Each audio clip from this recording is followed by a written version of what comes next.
Carretera i dron.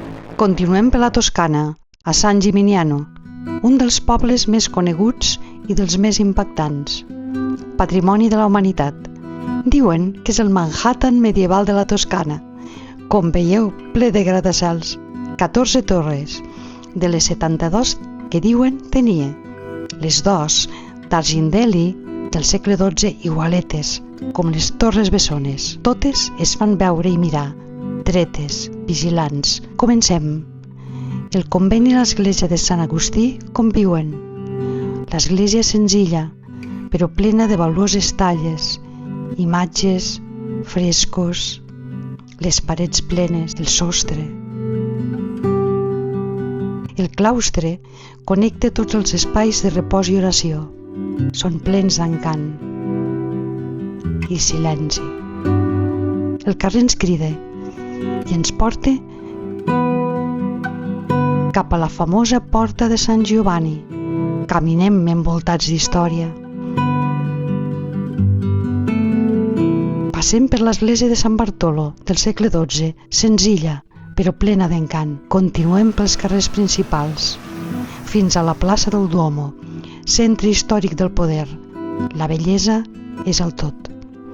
El dron, des de dalt, recull impactat tot l'encís i elegància de l'entorn urbà i paisatgístic. Les torres i les cases ens recorden que tot va començar al segle III, abans de Crist. Aterrem un altre cop. Anem a la plaça de la Cisterna, un pou del segle XIII.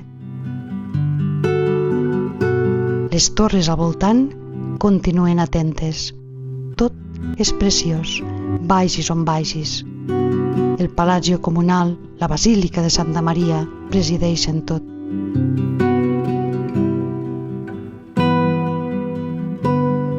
És un entorn de postal. Caminar pels carrers és fantàstic.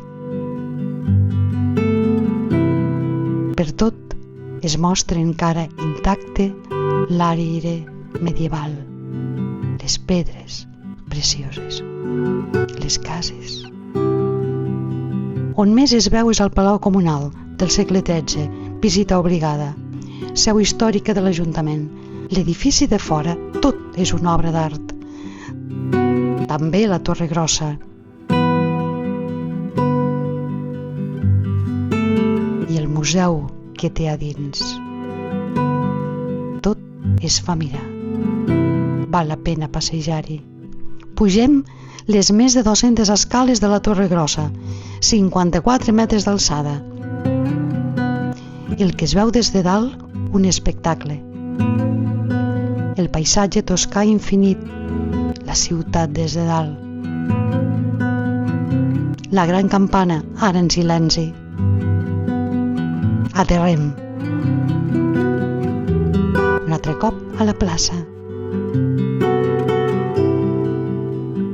I entrem a la immensa i espectacular catedral. Tota ella és una obra d'art única. Els sostres, les parets, les columnes. Tot està brodat d'imatges de vida, frescos impactants que narren el Nou i l'Antic Testament, de pintors de l'escola de Siena del segle XIV. No hi ha paraules, no hi ha adjectius per descriure tanta preciositat.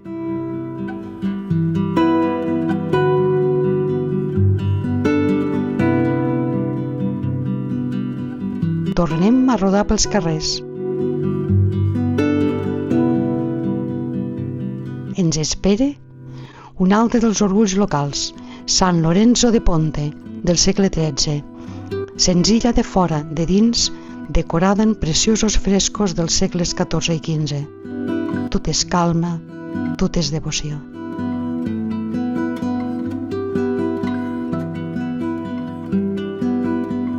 Queda molt per descobrir encara, però carretera i dron, toca marxar. Les torres ens diuen adeu. Tornarem, segur.